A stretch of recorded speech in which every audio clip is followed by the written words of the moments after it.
Hello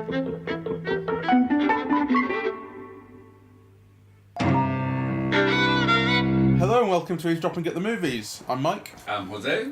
And we've been watching a film on Mubi again, Yes. which Jose's obsessed with, the streaming service that curates the films it puts out. I'm finding it the best place to see international art house cinema and classic films, and they're beautifully curated.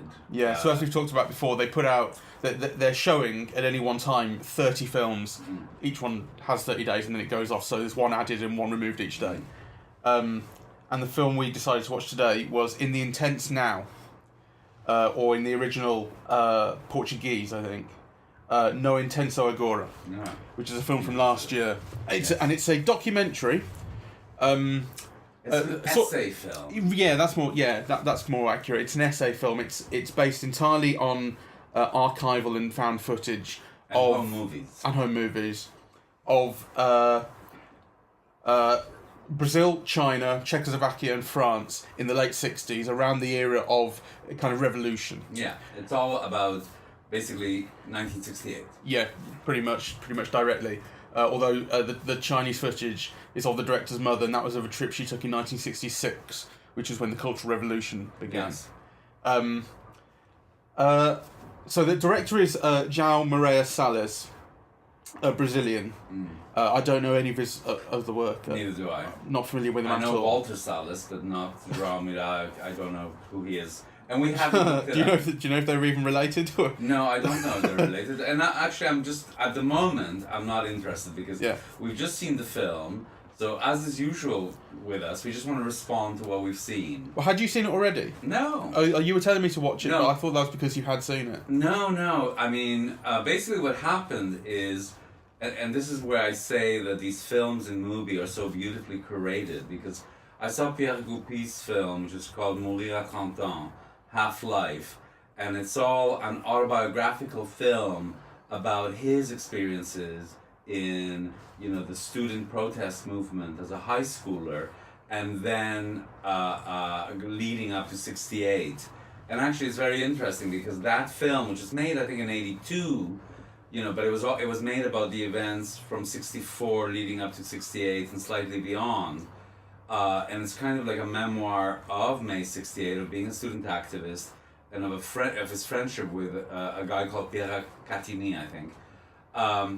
And what happens is that the beginning of that film, which begins very beautifully. It begins with something like saying, Veronique, she was tall, brunette, wonderful. She was the trainer of these activists, and then it says, she committed suicide, blah. And then it goes on to another person committed suicide, blah. Then another person committed suicide, blah.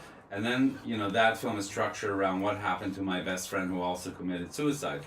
So, the idea that these young people, who were already nostalgic for their youth, when they were barely out of their youth because it had been so intense, right, that it frames this movie in the intense now and is actually kind of cited within it.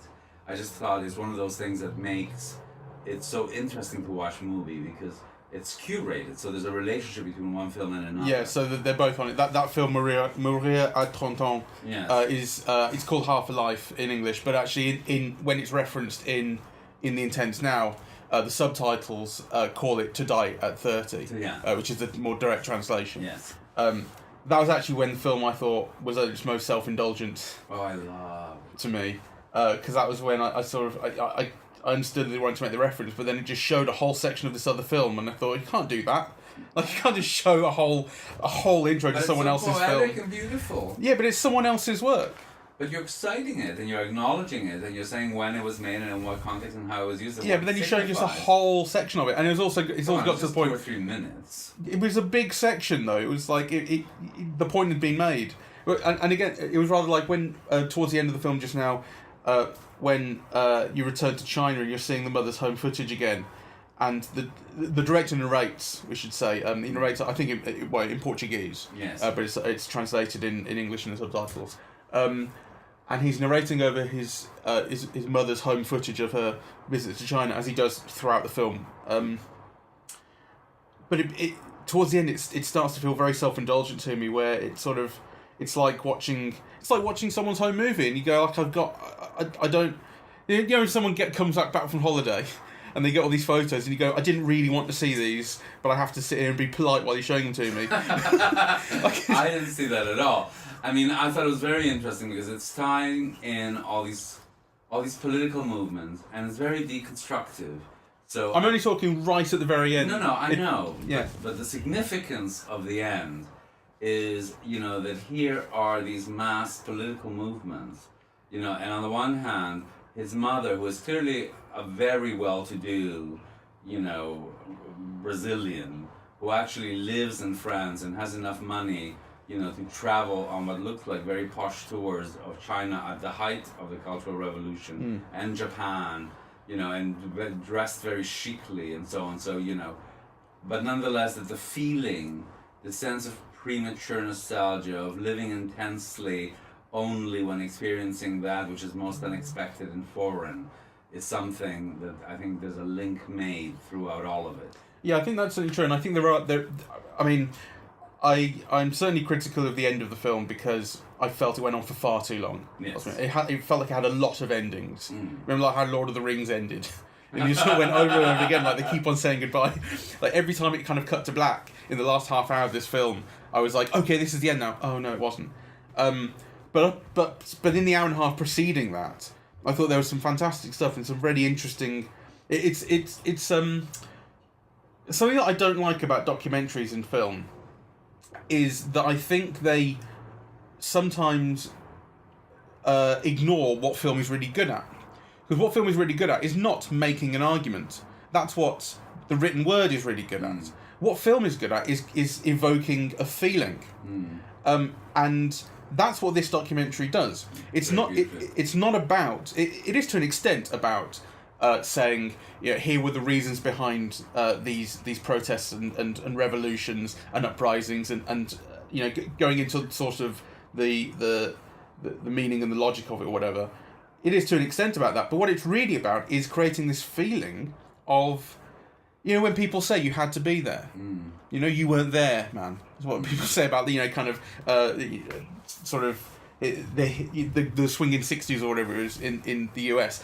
That's kind of what this film feels like. Like you had to. This is what this absolutely. The title is really appropriate. In the Intense Now, it's a really brief period of time. I mean, the May 68 in Paris was a month. It was a month-long revolution and just this incredibly intense feeling, and it puts you right in there and makes you feel like how these people felt. It does that, but I would say, so I agree with you, but I think it goes further than that, because one of the things that I find so beautiful and intelligent about this film is that it actually does textual analysis of the images themselves, so that, you know, you see something, you experience it, and then he points out something that you might not have noticed.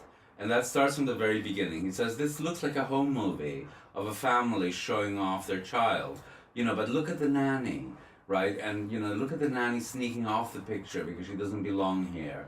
And actually, in this move away from the picture, you have all these social, class, and racial relations in Brazilian culture.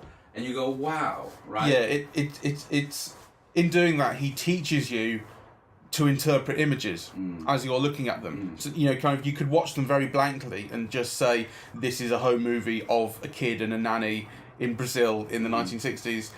But in actually analysing it, he teaches you to watch movies. Yes. In a way. And it's fantastic, and he does a lot. The film is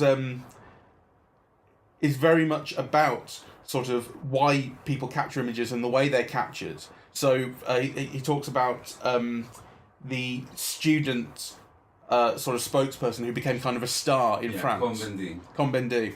And they're on a kind of Newsnight type program. You know, kind of three sort of student revolutionaries and three figures of the establishment, and they're talking to each other. And Cohn-Bendit steals the scene, and he monologues, and he speaks very eloquently. I mean, I wanted to watch it just like without narration over. You know, I wanted just to watch the whole thing. He speaks incredibly eloquently and with kind of great precision and intelligence about, you know, why people are rising up and what they want and what they're dissatisfied with. And then in the narration, Salles says, like, the camera noticed him. You know, the camera helped him to become a star in a way, and there's a kind of theatricality to it. I think actually Cohn-Bendit as well, in talking about it in hindsight, says, I think he said, like, I was theatre trained, and I used that theatricality to behave the way I did on the stage. There's a kind of theatricality in the way that the Paris movement operates, which is different to what you see of China and Czechoslovakia, I think. But again, it's related to the way that the camera captures images and how. So, for instance, when you're looking at Czechoslovakia, and you're looking at the Soviet army entering the city to quash the Prague Spring, the footage is home video taken from sort of inside an upper story flat. And looking down on the street, seeing the tank rolling down the street, and it's shaky and it's hidden, and he's hiding behind the curtain, and Salles is pointing all of this out to you, and he says, you know, this isn't the kind of footage that you saw in May '68 in France. So in that he's taking the context of the footage and the way it's been shot, and saying, like, this in itself is a commentary on the difference between what was happening in Czechoslovakia and what was happening in Paris. You know, there's a severity to what's happening in Czechoslovakia which makes the French uprisings sort of seem less serious in a way, or more frivolous, or there was less at stake. Perhaps. Right, it feels like there was a little less at stake, like lives weren't on the line. Well, it's not so much that there was little less at stake, but actually that it was done with more freedom and less fear. Yeah. So right, but there were never tanks rolling down the street at any point in Paris, and well, that's why the camera could be out there, right, exactly, and so on. But I think the accent. I mean, the image which he points out is so evocative. I mean, hidden in the house behind the curtain. With so it has a lace curtain, and then also it has a heavy curtain that's occupying. It's peeking out onto the street. It doesn't dare be outside, right?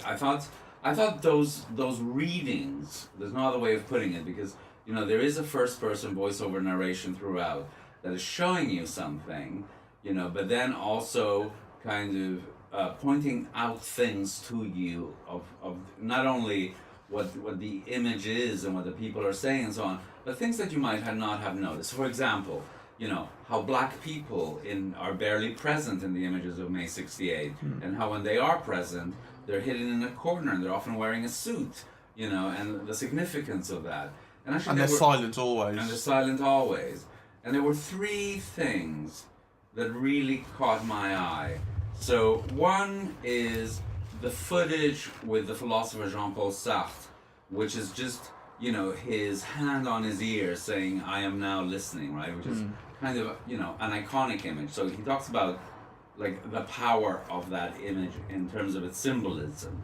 The other is that at the end of the events in May '68, when de Gaulle does one of his broadcasts, he decides to do it on radio only because he doesn't want to show the figure of an old man. He wants to show the figure of resistance that spoke to France from London, during World power and unification. Yeah, with his voice, he could promote. He could convey power in a way that when you saw the image of a 70 or 80-year-old man on TV, it wouldn't have done that. That's right. So the images. So the power. He tells you how to read images. The significance of sounds, and then at the very end of the film, he talks about the slogans, because one of the things that characterized May '68 was all of these like slogans of freedom, some of them very surrealistic. It wasn't just about, getting better wages and working conditions, but, about a new life, a new way of living, kind of, new possible. And he said, and then he reveals how, the most famous slogan of them all, which is sous le pavé la plage, under the paving stones, the beach, was actually something that had been very hard worked on by ad people. Yeah. Right? Yeah. So actually, kind of, those moments of analysis combined, with what is clearly an appreciation, and also an analysis of the differences among these three events, and then tying it in together in a very personal way in relation to his mother's encounter with China, which is also very beautifully shot because, you know, his mother is enthralled with the otherness, with the strangeness. She's got this whole interpretative framework, but actually there's all of these Chinese letterings, right? All these signs, which actually the son is now in a position to get translated, right? And you know, they have all these slogans of the Cultural Revolution, but also they have these things like, you know, American dog will, you know, run in fear or something like that. Right. So it's all kind of like this quite nasty, crude, anti-American, anti-Soviet, pro-Vietnam, you know, and you know all the worst excesses of the Cultural Revolution are right in front of his mother's face, but she doesn't have the means to understand them. Well, that's an interesting point because actually, that's true to an extent. You're absolutely right about that. But then on the other hand, the worst excesses really are not in front of her face. Like that, it was a bloody, you know, sort of vicious time in China, and of course, shown to the VIP tourists coming from the West, that wasn't shown at all. But she would have known how to read the signs. She would have known what the slogans meant had she been able to read the signs. That's true. But nonetheless, like I think it's kind of, it's quite striking that of the three major countries shown in the film, Czechoslovakia, France, and China, China is essentially absent of, you know, kind of bloodshed or revolution at all. Right, exactly. So it's a kind of the Chinese kind of third of the film, if you like, the kind of that section, that part is really about his mother, and her, as you said, kind of the framework that she puts onto what she's seeing. So she talks about the way that Chinese people look, about their complexion, about how it makes the famous English complexion a joke, something like this, and how she likes the slenderness of their fingers and the way that they stand like porcelain dolls, and she doesn't like their voices. She thinks they remind her of cats meowing. Like this is the way that she kind of and there's nothing political to anything that she sees really. She doesn't interpret it in that way, and you know, and I think part of that, as you say, is that she doesn't understand sort of the Chinese that might clue her in, but it's being hidden from her as well. You know, I think the director, the narrator, establishes early on that she was given the VIP treatment as a Western tourist. Like they want to show the sort of the best side. They want to advertise to the West, as it were, when they visit. Yes. I want to focus on the deaths that were shown. So you know, basically, so we're shown these moments of social tension, these iconic moments of revolutionary intent in and the quashing down of that in Paris, in Prague, and then with moments in China and with moments in Brazil, and we're shown kind of three famous martyrs, really. So I think it was Jean Palach in Czechoslovakia. Jan Palach in Czechoslovakia. And then there was Gilles Toton in France, and Louis Edson in Brazil, who, you know, was killed, and there were mass protests around the death of all of these young people.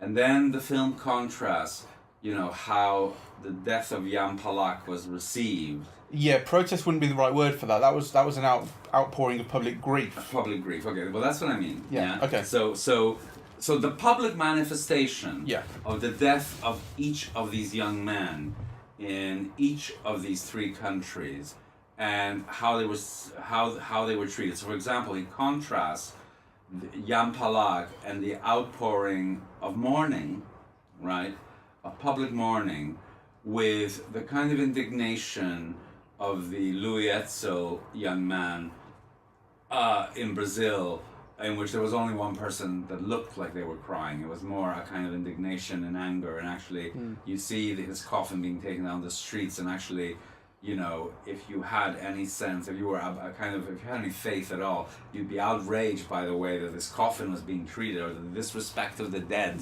in the coffin, right?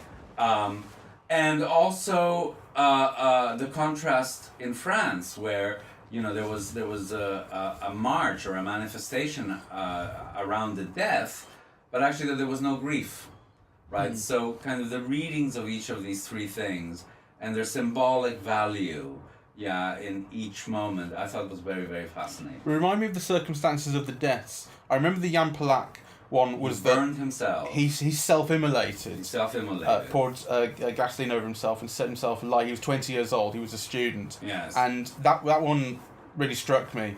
That was because this was when the Prague Spring had been, you know, sort of quashed. Yes. And people were kind of settling into the new routine of what life was. Yes. And this is something the director spells out, you know.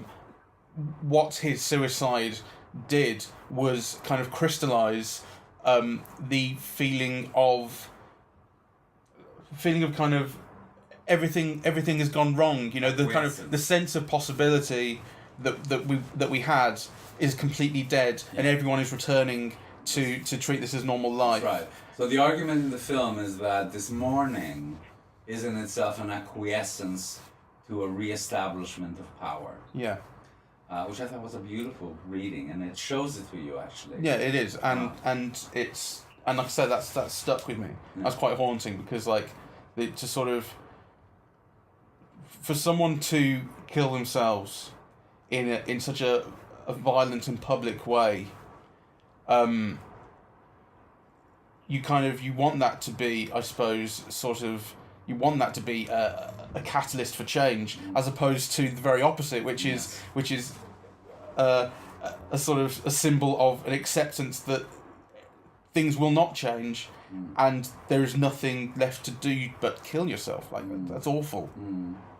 Yes. Anyway, I love this film very much, and actually, it's full of beautiful poetic moments, really, where I think the personal footage comes in as well. So, you know, one thing is May 68, you know, but what comes after May? Well, the summer vacation, and all of a sudden it's all over, right? You know, and you have footage, wonderful home movies with, you know, what looks like that lovely Technicolor of the day, you know, where the reds really kind of are very intense and stand out from the rest of the image. And these lovely images of the family at the beach, you know, and kind of, and really all of the black and white anger, overturned cars, young people throwing things, is now just back to the routine of the family at the beach. Yeah, there are contradictions in the film, because people, the director does bring up quotes from people talking about the May 68 revolution as having changed things permanently, but it's not something you really feel or see. Like the feeling you get from the film is of a kind of, where did it all go wrong, man? No. I think I didn't read it that way. So I read that May 68 was not just about better working conditions or whatever. That it was almost like an imagining of a new way of life, new social relations, new, But this is exactly it. Yeah. So, come on. So, you know, the conversation with the young worker, the woman, so dissatisfied about having to return to work to the Vander factory, is all about that, right? You know, so actually, so things changed. There were better working conditions and so on, but this idea of a limitless possibility, it was not. The film says that it wasn't there, and actually it contrasts the student movement in France and in the U.S. and saying the U.S. one was radical. You had black people speaking, you had women speaking. In France, it was very masculinist. There was always men talking, you know. And actually, as soon as that moment was past, you know, though particular conditions might have improved, that sense of a possibility that all kinds of new social relations were possible disappeared with it. And that's why kind of, you know, some of the protagonists of these movements had a nostalgia before its time, that they were already young people too early feeling nostalgic for their youth, because it had been such an intense moment of living in the now. Yeah, well, and in that clip from Montréal 30 ans, it shows these young people in their early 20s, or maybe just 20, writing their memoirs almost. Yeah, you know, and actually bizarre. 18, not right. Not, yeah. They were high school students. But yeah, that's kind of what I'm saying. I think one of the things the film made me think about kind of modern equivalents, so particularly Occupy Wall Street, and also the sort of very recent and modern gun control movement in the United States following the Parkland shootings. Yes. And the Black Lives Matter. And Black Lives Matter. You know. But what it made me think about specifically, so thinking about Occupy Wall Street, one of the problems that Occupy Wall Street always had, it seemed to me, was that it was completely rudderless. It was a sort of vast but completely direction-free sort of generally sort of anti-capitalist movement that people had completely different ideas within it of what they wanted to see. Some people wanted the complete collapse of Western civilization, and some people wanted reasonable sort of regulations put on banking and so on and so forth. And it is essentially achieved nothing other than noise because of that, I think. And that to me really felt similar to what the film shows of May '68, which is that people there's no kind of single idea. Some people do have. For some people, it is about wages and working conditions, and for others, it is really about the possibility of a brand new way of living. And imagine, was it that what's his name? Cohn-Bendit says about we wanted to have a glimpse of a possibility of a non-capitalist world. Essentially, is what he's saying. And in that quote, it's bizarre. He sort of says, like, we knew it wouldn't work, but we wanted to show just the glimpse that it could be possible.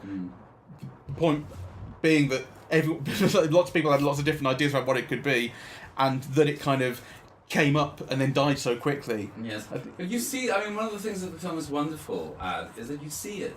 So, you see the head waiter saying, oh, you students, blah, blah, I joined the Communist Party, and your idea is that I could go to school at night after you work 12 hours. Yeah, so they're showing all of these, and the fights in front of the Wonder Factory between the actual workers, who have succeeded in obtaining better working conditions, and the university student who says, well, those are not good, that doesn't matter, right? Yeah. And I thought all that was fascinating. And again, and what the film points out there is that the camera frames out that student. Yeah. He's no longer relevant to the conversation. That's right. The students aren't being listened to anymore, so the camera literally doesn't look at him. And actually, I found that fascinating because in Montréal 30 ans, there's this expression that kind of basically all of the student movement died when there was a turn to the proletariat, i.e., when union leaders and workers and the striving for better working conditions kind of superseded the student agenda.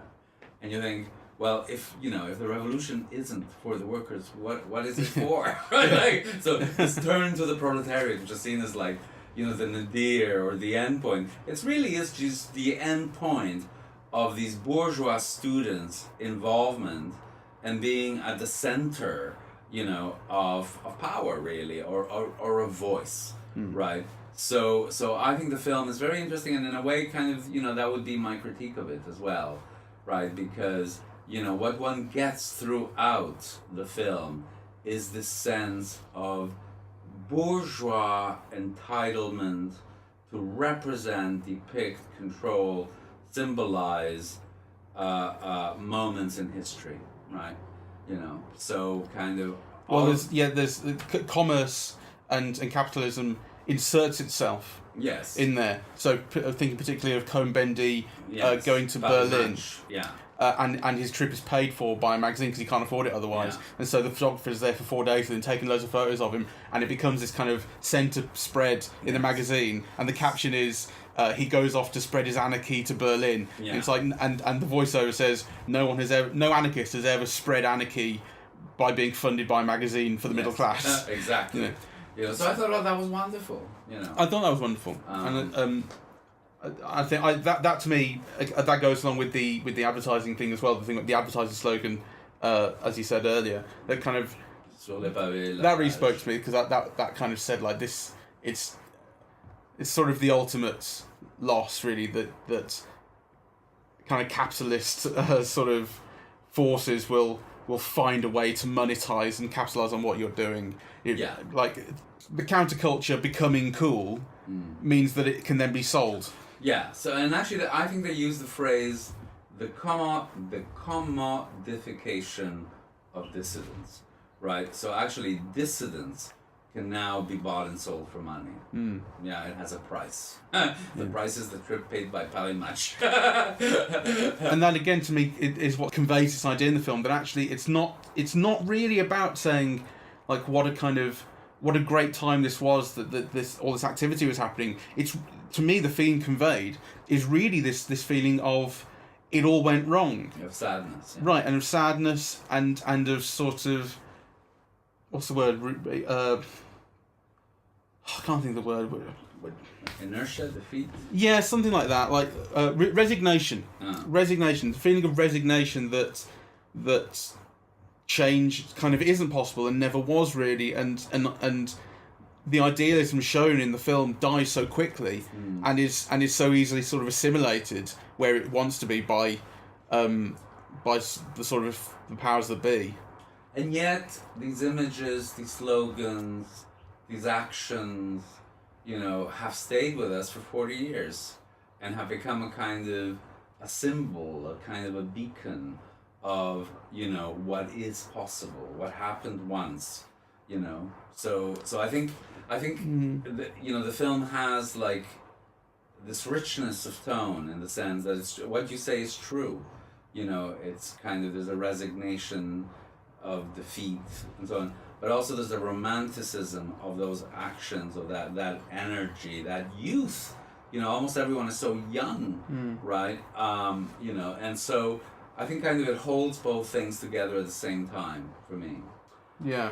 And also what I loved about it, there's something very, very beautiful about those images. Yeah, I those home movies have an intensity. The footage that is shot on the streets of Prague, it's like grainy, hidden, out of focus. You have like kind of what looks like a whole battalion of soldiers going into a house, and they're really grainy, out of focus, behind a lace curtain, and it's kind of, it feels almost like ghostly and deadly, like the images have a particular qualities that are very dense and rich and sometimes haunting. It's kind of, it's almost incantatory, those images, really. Yeah. It's not an ironic film. It's quite a sincere film. Yes. And I like that about it. Yes. I like that it feels like what it really feels like is because the director, I think, was born in '62, so he would have been 6 years old or so at the time all this was happening. So he might have had very, very nascent memories of it, but he wasn't involved. He was a 6-year-old child. So it's kind of it's a sort of a nostalgia for somewhere he wasn't quite there. Yes. But what it is, it's really it's a sort of wonder of like what this time was, and the film kind of tries to build a kind of tapestry of what this intense now was like, which I think is very effective at doing, and the fact that it's not someone going, I was there and it was great. The fact that it's someone going like, I wonder what it was like. I wish I could sort of figure it out. Like that I suppose that kind of maybe made it easier to watch for me. Felt less sort of didactic perhaps. I really like that feeling of it. That sort of it's trying to capture something that or trying to understand something that you only have the briefest sort of experience of. I loved, so the film ends with a song sung in Portuguese, saying, "I'm too young to die, but I already have red roses on my tomb." And then the very last image is from Méliès, the workers coming out of the factory gate. Yes. Yeah. Which I thought kind of was interesting, and poetic in a way, so kind of some of the first images of cinema, and again with all that they evoke, about work and power and social relations and who's coming out of the factory gates and which direction they're going and all of that with, something that was once intense but is now just kind of a ghostly flicker, something that once was. I just wanted to the workers coming out of the factory is Lumiere. Sorry, Lumiere. That was on my mind because I thought it wasn't Méliès, was it? There's no special effects. Of course, sorry. That's no, but yeah, no, you're absolutely right. And yeah, it's sort of it marries the two sort of central themes, that of what we film and why and how, and the kind of documentary aspect, and then of course the actual sort of substance of being about workers and people's rights and all that stuff. Okay, so let's end it here now. So after having grown through, I didn't groan. I was only groaning when I felt it was outstaying its welcome, which I did think it does, and I don't think it's a perfect movie. I think it does get to a point where it feels quite self-indulgent to me. It gets to a point where it starts going on. I mean, even though it's not like I would just chop off the last half hour, because the last half hour also contained those scenes of the funerals that we spoke about, which I think are really interesting. Actually, there was one we didn't talk about, which was the police officer who died. Yes. In May, and the point is made that nothing was made of this at the time. It was the footage that is shown of it is from like a provincial newsreel, yes. And in writings about May '68, he's mentioned very fleetingly. I don't remember. Not mentioned at all, is what the film is saying. Basically, yeah. I don't remember the man's name, but he was a police officer who died, and it's sort of so there is a kind of I suppose the message there, or the feeling there. René Lacroix. Sorry? I think René Lacroix is the name of the police officer. Yeah, that's it, Lacroix. So the idea there is, it's kind of interesting that like the establishment in that sense sort of kind of didn't win. Like the police officer who died doing his job, I guess, is forgotten completely. In fact, he was murdered by as I recall, it was a van was driven at him without a driver. There's like bricks were put on the accelerator just to so a driverless van was murder, basically. Driven at him. Yeah, it was murdered, and in a vicious way, and he's kind of completely forgotten and not kind of venerated or anything like that, as the students protesters who died were, which is a sort of, I don't know what to make of it. Like on the one hand, I guess you sort of think the establishment sort of always wins, is what I've been saying about the message of the film. Like the establishment wins all the time, but in this case, it kind of doesn't. Like it doesn't win the symbolic war, though. Right. So yeah, that's I think that's why the film is so interesting. Because it's dialectical in that way. It's kind of holding kind of different positions at the same time. That's exactly right. Because what you're saying about we think of May '68 these days, it still remains in our consciousness about kind of what they achieved. But like, what did they achieve? Actually, what do people actually know of May '68 these days? People know the term May '68. What they value is the protest. What they value is young people taking to the streets and having the courage to fight for change. But if they knew the lack of results, well, I'm not sure about the lack of results. I actually do think so. For example, in that factory that we're showing at the Wander, kind of gains were made, right? Yeah, so, they talk about the conditions of working there before, right? And kind of, you get a very clear sense that new proposals were put and people voted to go back to work.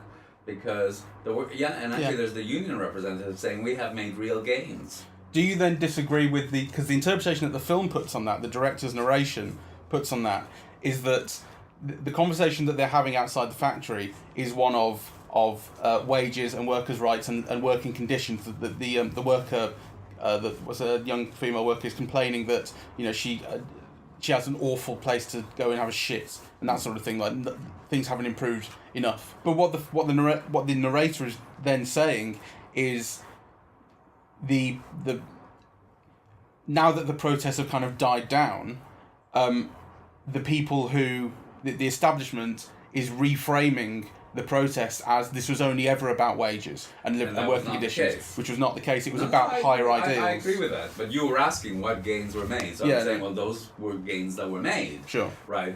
So those are two different things. I mean, the narrator is mourning or saying, these events were never just about like better working conditions or better wages. They were about new ways of being and new social relations, right?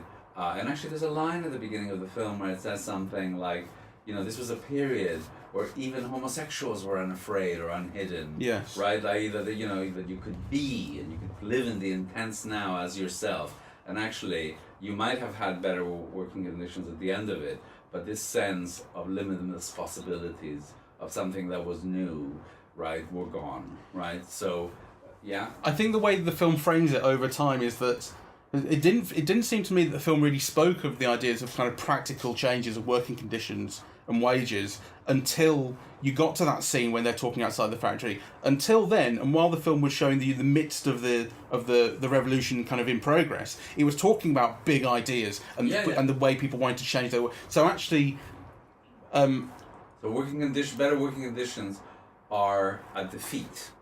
Sort of. The way the film frames it, I think the film is framing it as a revolution of ideas, and I think that when we think back on May '68, that's the kind of way we think about it. Of course. I was just responding to your. No, I understand. Yeah. And I don't want to belabor that point because that's right, and it is dramatized in that factory gate between what the young girl is saying, what the union rep is saying, and what the student is saying. There's all these social dynamics kind of being put forth in relation, to what May '68 represents. Yeah. Right. So first, the center, the focus, and then marginalization of students. This young girl who is hoping for a new way of life and not just a clean place to shit on, right? And the union rep who says, "Look, we've made these gains." Mm. The one other brief thing which I just vaguely mentioned earlier that it made me think of in relation to the modern day was related to the Parkland massacre and how the kids in America have now started to really speak up, I suppose, make their voices heard and actually and protest. And what it specifically made me think about was, and it was because of Cohn-Bendit. How he when he was introduced in the film, he's this kind of 20 or 22-year-old young guy who, as I said, is very eloquent and very impressive and really speaks well and holds his own against the adults and the establishment that he's speaking against. And I can't remember the guy's name, but one of the students at Parkland has kind of a similar role now. I wish I could remember his name. Unfortunately, I can't. But he's a kid who. Again, speaks very, very well, and is speaking, eloquently and intelligently about the problems with gun control or the lack of gun control, and the fact that he lost friends at school and the kind of mourning process and so on, and is becoming a kind of lightning rod for the gun control movement amongst kids and keeping guns out of schools at least. And it struck me that what people talk about now,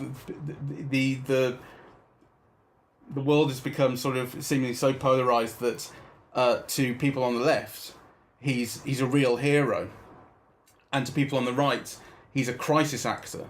Literally the phrase they use, literally he's been brought in to pretend he's a kid, but he's actually been trained to say the right things. And it struck me that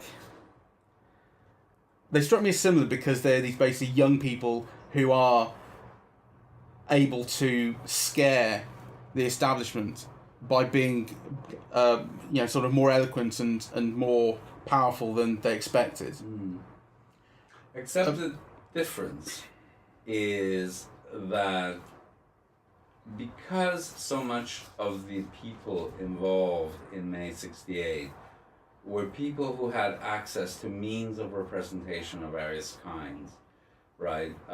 Visual, sloganeering, written, and so on. They've been able to mythologize themselves in a way that I don't see happening in America. Even the students talking about the shootings and so on.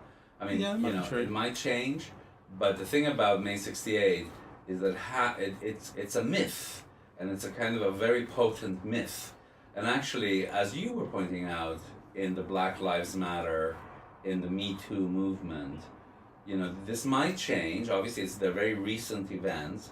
Certainly the image of, you know, that black girl with all of the police guns, machine guns in front of her and so on, is very powerful. But whether it will be mythologized to the extent that this film demonstrates, May 68 and the Prague Spring and so on, but particularly May 68 was, I would be very doubtful of. Because actually, you know, that young girl in front of all of these weapons doesn't have the same access to means of representation that these young bourgeois students, or largely bourgeois students, had in May 68. I think that's an interesting point. Although one thing I would say actually with regards to the kids at Parkland is that it's something that Trevor Noah was saying, which I thought was quite an interesting observation, which was that the reason that these guys are sort of speaking up in a way that no one has before is that Parkland's a kind of a nice school in a nice area. And these are middle class kids. Yes. And so instead of their kind of something bad happening to them and they expect the worst to happen all the time, so they just live with it, they're kind of going, no, this isn't how things are supposed to be. I want to speak to the manager. Yes. Is kind of the attitude. Yes. You know, like, things are going wrong, I want to speak to the guy in charge and get this put right. Which is, so actually the thought... The impetus is similar... The thought of them being sort of middle class and bourgeois actually, if you accept that interpretation, is a kind of, actually the reason that they are speaking up in a way that no one has before.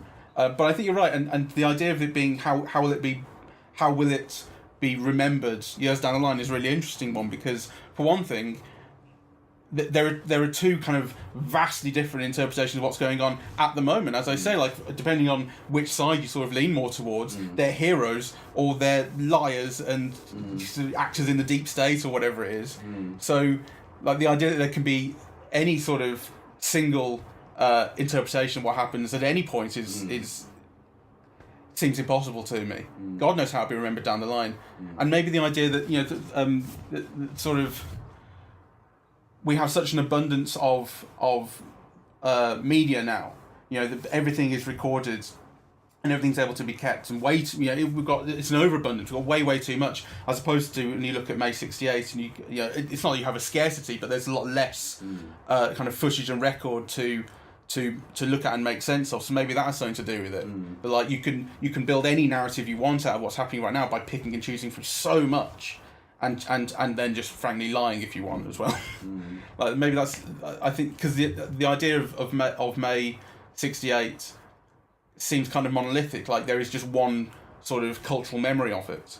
I'm not sure that that's true. And actually, what's interesting about this film is that really it's a Brazilian talking about May 68. Yes. Right? Whose only connection with it really is that his parents were living in France while it happened. Right, so I think kind of, you know, well, May 68 had enormous impact on Britain and on the rest of Europe and on youth movements and on cultural movement. This possibility of revolt is a very powerful thing, you know. And that's what May 68 stands for, I think. Anyway, let's wrap up. Okay. Were you glad you saw it? Yes, I was. And do you recommend it? As long as, you know, you just have a coffee before it gets to the last half hour, because it goes on a bit. I think it's a really interesting film, and it talks about an awful lot. And what it does best of all is it evokes a feeling, which I think is what you want from a film. You know, that's what film is good at. That's what film can do that nothing else can, and that's what films need to do. Yeah, and so I just want to end by praising kind of Mubi again, because, you know, it's really wonderful to be able to see this film. I think it's even better when it's programmed right next to Goupil's Half-Life, Mourir à 30 ans. You know, so, you know, the possibility of watching the two together is like more than the sum of each of them, really. You know, well done movie. Have you seen Half-Life? Yes. And go on, just give us a quick. I've not seen that. Oh, I agree with Salles that it's the most beautiful film of May '68 that I've seen. You know, and there's something so beautiful about these young men, because it's one of those films in which young men are in love with cinema and they're in love with rebellion, and actually they love each other. It's about a gang of young boys, right? You know, who get involved, or they're high school students, and they get involved in the Communist Party, and you know, they begin doing student protests and so on, but they're also in love with cinema. So actually there are all these home movies of them that are beautifully shot, of them goofing around and making movies and being dressed up as nuns, right? And kind of, you know, making movies in their summer vacation and so on. And then actually these home movies of these adolescent kids, you know, having fun and experimenting and, you know, fighting and so on, then become, you know, the May '68, because they're all involved in it and they're all filming it, right? And they're all participants in it. So, you know, the thing about May '68 also being home movies, being about these people, but also framed by this idea that these people lived so intensely that once the event happened, it was almost like they had no life. That they all committed suicide, one after the other, after the other, after the other. Right? That's how the film begins. And actually, that's the moment that In the Intense Now cites from Half-Life. That it's almost like they lived so intensely that they only had half a life, but you know that they lived a full life within that half-life. They really do share that idea, and it's the Roy Batty thing from Blade Runner, isn't it? Of the candle that burns twice as bright, lives half as long, lasts half as long. Yes, exactly that. And that's a beautiful way to end. Well, with Blade Runner as all things. So thank you very much for listening. We're on iTunes, we're Eavesdropping at the Movies on Facebook, we're on Twitter, and we're on SoundCloud. Yes, and that's it. Yeah. Bye. We've got a website as well, haven't we? eavesdroppingatthemovies.com. But I mean, we've got to watch more movie stuff, because it's movie stuff, that is, because it's clearly a brilliant resource, and we haven't watched enough of it, and we watched too much Avengers. Yes. Although, you know, like we were both saying earlier, should we go and see Solo? Should we go and see Deadpool? And the answer is yes, we must. And the answer is yes, we must. Like you can't give up on big budget capitalist American pig dog stuff. Yes, but you should expand your horizons a bit, because there is like this wonderful resource now that really is available to everyone. And actually it's very cheap. It's $5.99, which is like half the price of a film ticket at the cinema. And you get access to these real wonders of cinema, I think. Yeah. And the best of contemporary art house cinema. Yeah, it's better than Netflix. Yes. Which has just got, you know... Which is just shit. Yeah. All right. Goodbye. Bye-bye.